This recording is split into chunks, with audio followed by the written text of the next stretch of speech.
Bonjour et bienvenue. Bien souvent, quand on veut faire fuir les gens qui pourraient s'intéresser à la littérature, on leur dit qu'on va parler de poésie anglaise. La poésie anglaise est très difficile à comprendre pour les Français. Ça marche pas du tout comme notre poésie à nous, c'est complètement abscon. Et puis la poésie anglaise, on pense tout de suite aux grands poètes romantiques. Byron, Shelley, Tennyson. Dans mes études, quand on m'a dit qu'il allait falloir que je travaille sur un poète anglais contemporain, j'avoue que j'y suis allé avec un enthousiasme mitigé. Je ne connaissais de la poésie que ce que j'en avais vu dans le film Le Cercle des poètes disparus, Dead Poets Society, et même si j'ai adoré le film, j'avoue que j'étais moyennement enthousiaste à l'idée de devoir subir le même programme qu'eux. Heureusement pour moi, le poète que j'ai dû étudier, grâce à qui j'ai apprécié par la suite la littérature et la poésie anglaise, était Philip Larkin. Philip Larkin est un poète extrêmement particulier, très anglais, très classique et en même temps très atypique et très novateur. Rapidement, j'ai compris pourquoi il était le poète préféré des Anglais au XXe siècle. Philip Larkin est né en 1922 à Coventry. On considère souvent que Coventry est le centre de l'Angleterre. Géographie est le centre de gravité de l'Angleterre en quelque sorte. Après des études à Oxford, il est devenu bibliothécaire. Il a notamment passé 30 ans à la bibliothèque universitaire de l'université de Hull, en Angleterre évidemment. Puis il s'est mis à écrire. Alors il a écrit 3 romans. Il a écrit beaucoup d'articles, notamment des critiques de musique dans la revue All What Jazz, mais c'est pour sa poésie, surtout qu'il est connu. Il a fait 244 poèmes, tous extrêmement connus en Angleterre. Quand il a commencé à avoir du succès, il a toujours fui les médias, les paparazzi, la célébrité, le bling-bling. Il a notamment refusé d'être OBE, Officer of the British Empire, qui est plus ou moins l'équivalent anglais de notre Légion d'honneur. Il a refusé le titre de Poet Laureate à la mort de Benjamin. Les Poet Laureate, il n'y en a pas beaucoup, il y en a un, c'est quand même une reconnaissance assez importante, mais il ne voulait pas d'un titre trop ronflant, il préférait rester tranquille dans son coin. Son originalité s'accompagne de quelques mauvais côtés. La femme de son éditeur, par exemple, disait de lui que c'était « a casual habitual racist and an easy misogynist ». Un raciste habituel du quotidien, volontiers misogyne. C'est pas complètement faux, mais c'est un raccourci. Plutôt que de dire qu'il était raciste, Larkin était ce qu'on appelle a Little Englander. Les Little Englanders sont persuadés que l'Angleterre est au-dessus des autres pays. On connaît tous le fameux dicton « Fog over the Channel, continent cut out ». Il y a du brouillard sur la Manche, le continent est isolé. Une façon de voir qui considère que l'Angleterre est le centre du monde et que le continent est une petite entité insignifiante à part. Ça n'est pas spécifique à Philip Larkin. Sa vision est plus celle du Home Sweet Home. Ce qu'on voit aussi dans Le Magicien d'Oz, quand Dorothy dit « There's no place like home. There's no place like home. » Mais en dehors de ce sentiment de supériorité de l'Angleterre, on ne trouve aucun commentaire ni aucun propos qu'on puisse interpréter comme raciste chez Larkin.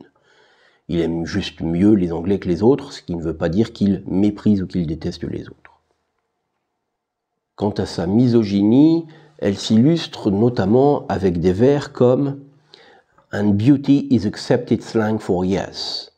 La beauté est un mot d'argot dont on s'accorde pour dire qu'il veut dire oui. Autrement dit, les jolies femmes disent forcément oui. Ce qui est pratique, c'est que si une femme vous dit non, c'est qu'elle est moche. Elle se définit elle-même comme moche. Mais plus que décrier les femmes, c'est surtout le mariage que Larkin décrit. Le mariage transforme les femmes en mégères. Jusqu'au mariage, ce sont des créatures formidables. Après le mariage, elles vous pourrissent la vie. On est donc loin, très loin du romantisme de Shelley ou de Byron. Philip Larkin s'est construit un personnage de vieux ronchon. Il se surnommait d'ailleurs lui-même Old Toad, vieux crapaud. Dans un de ses poèmes les plus connus, il se parle à lui-même en disant « Give me your arm, old toad, help me down Cemetery Road ». Donne-moi ton bras, vieux crapaud, aide-moi à descendre la rue du cimetière. Il avait donc parfaitement conscience que ce personnage acariâtre et désagréable qu'il s'était construit l'accompagnerait jusque dans la tombe et au-delà. C'est probablement avec ces vers qu'on comprend le mieux la pensée de Philip Larkin. Je vous propose donc d'en survoler quelques-uns. Certains sont très connus, même si on ne sait pas forcément qu'ils sont de lui. D'autres le sont peut-être un peu moins. Life is first boredom, then fear. La vie, c'est d'abord de l'ennui, puis de la crainte. Autre citation bien plus connue encore. Life is slow dying. La vie est une mort lente. Mais Larkin va parfois même bien plus loin que ça. Death will be such another thing, all we have done not mattering. La mort, ça sera quand même autre chose. Tout ce qu'on a fait ne comptera pas. Autrement dit, on a une espèce de sentiment suicidaire qui ne respire pas la joie de vivre. Here, no elsewhere underwrites my existence. Ici, il n'y a pas d'ailleurs pour miner mon existence. Autrement dit, là on voit bien son côté casanier, voire pantouflard, Little Englander. Nothing like something happens anywhere. Alors ça, c'est un vers formidable. Quand on veut étudier la différence entre some, any et no, c'est une mine d'or. Par contre, c'est un cauchemar pour un traducteur. L'idée, c'est que d'habitude, on vous dit, où que vous soyez, il peut vous arriver quelque chose. Larkin vous dit, où que vous soyez, il peut vous arriver quelque chose, ou ne rien vous arriver. Sous-entendu, quoi qu'il arrive, il ne vous arrivera jamais rien, nulle part. Il exprime cette même idée dans un autre vers très connu. Always too eager for the future, we pick up bad habits of expectancy. Nous sommes toujours trop anxieux, trop impatients de voir le futur arriver, et donc nous prenons la mauvaise habitude d'attendre quelque chose. Le message de Larkin est qu'il faut arrêter d'attendre et d'espérer. Je pourrais multiplier les citations, mais je voudrais m'arrêter sur l'une d'elles. Probablement l'une des plus déroutantes et les plus mal comprises quand on connaît un peu Larkin. What will survive of us is love. Tout ce qui restera de nous après notre mort, c'est l'amour. Qu'est-ce qui lui arrive, Larkin? C'est terriblement optimiste. Qu'est-ce qui lui prend? En fait, c'est beaucoup moins optimiste et beaucoup moins romantique quand on regarde le poème d'un tout petit peu plus près. Dans ce poème, An Arrow in the Tomb, il explique que l'amour, ça rend idiot, c'est éphémère, c'est passager, ça sert à rien, c'est du vent. Et donc, finalement, tout ce qui restera de nous après notre mort, c'est cette espèce de chose qui rend idiot, qui sert à rien. C'est déjà nettement moins romantique et beaucoup plus proche de l'esprit habituel de Philip Larkin.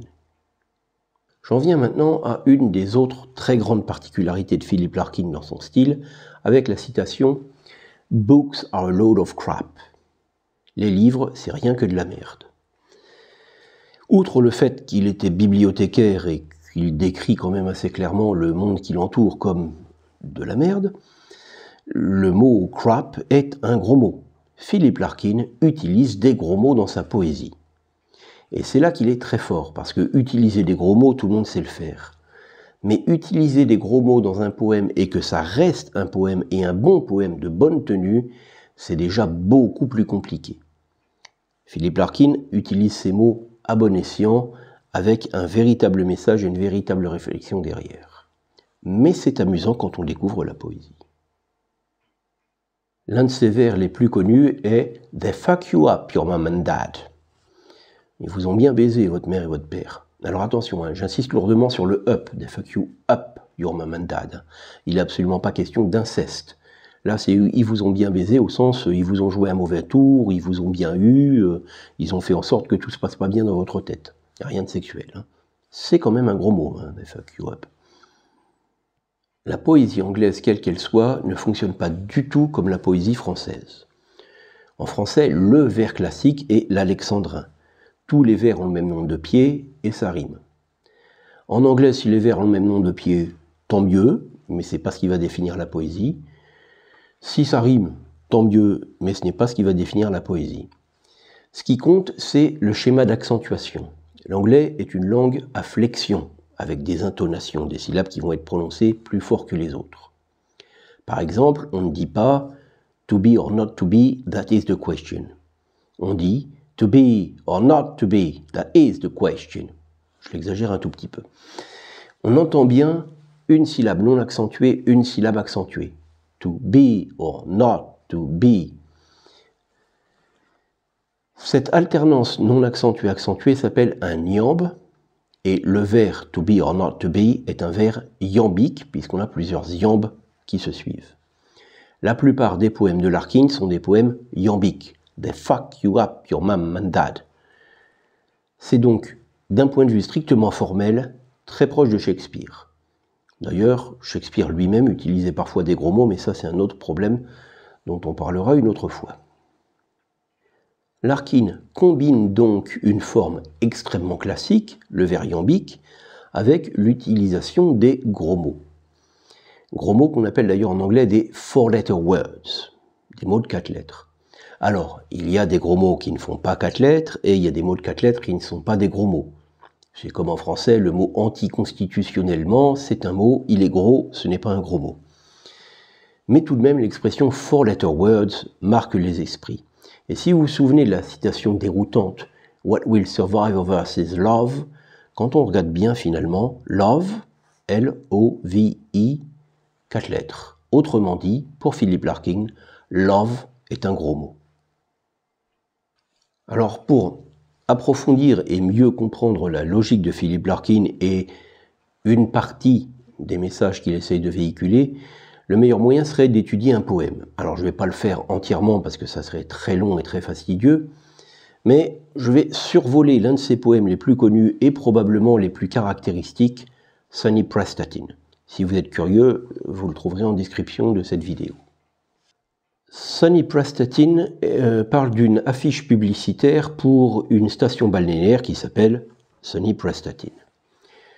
Dans la première strophe, Larkin commence par décrire cette image. Et il part d'une image réelle. Cette affiche publicitaire a existé. Larkin aime beaucoup s'ancrer dans le réel. Ça reste une description tout à fait présentable, encore qu'on y sent quand même une petite critique de la société de consommation. La jeune fille en maillot de bain blanc sur une plage, les palmiers, le soleil, tous les clichés qui font vendre dans la société de consommation.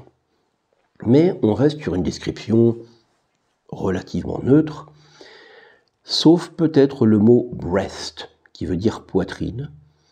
Mais le mot poitrine c'est pas un gros mot, ça reste présentable, et en plus il n'est pas accentué. Donc pour l'instant, on a une description relativement neutre. Les choses vont commencer à se dégrader au début de la deuxième strophe. Et avec cet humour tout à fait typique de Philip Larkin, la dégradation commence au mois de mars, c'est-à-dire au printemps. Le printemps, le moment où la nature renaît, où tout redevient plus beau, c'est là que les choses vont se dégrader. Des individus mal intentionnés ont rajouté des graffitis, des tags sur cette affiche. Alors on commence par lui faire un cocard, on commence par noircir ses dents, pour enlaidir l'affiche, puis les dessins deviennent de plus en plus obscènes. Et au fur et à mesure que les dégradations deviennent obscènes, le vocabulaire que Larkin utilise pour décrire ces dégradations devient plus obscène. On avait tout à l'heure le mot breast, et on a ensuite tits, qui veut dire nichon. Donc là déjà, on est quelque chose de plus explicite. Mais le mot tits dans le poème n'est pas accentué. C'est donc un gros mot, mais un gros mot qui arrive discrètement. Et puis on va crescendo, puisqu'à la fin de la strophe, là on a carrément a tuberous cock and balls, une bite turgescente et des couilles. Et là, cette fois, les mots cock and balls, il y en a deux qui se suivent, ils sont tous les deux accentués, là on y va assez franchement. Le vocabulaire devient vulgaire et grossier parce que la dégradation est vulgaire et grossière. Dans la dernière strophe, il ne s'agit plus seulement d'enlaidir l'affiche, mais de l'agresser physiquement. Quelqu'un va commencer par la lacérer avec un couteau. Donc là, on est vraiment dans la violence physique. Puis l'affiche va être arrachée, ne laissant plus apparaître qu'une des mains de la jeune fille avec la mer derrière, du bleu. Un peu comme la main de quelqu'un qui est en train de se noyer, qui sortirait de l'eau. Elle est donc mourante. Et l'affiche qui se trouvait en dessous de l'affiche Sonny Prestatyn réapparaît, et dessus on peut lire « Fight Cancer », lutter contre le cancer. C'est donc finalement la mort qui prend le dessus et qui va l'emporter. Philip Larkin est mort du cancer en 1985. La morale apparente du poème est quelques lignes avant la fin, quelques vers avant la fin. Larkin explique pourquoi les gens dégradent cette affiche. « She was too good for this life ». Elle était trop belle pour notre vie.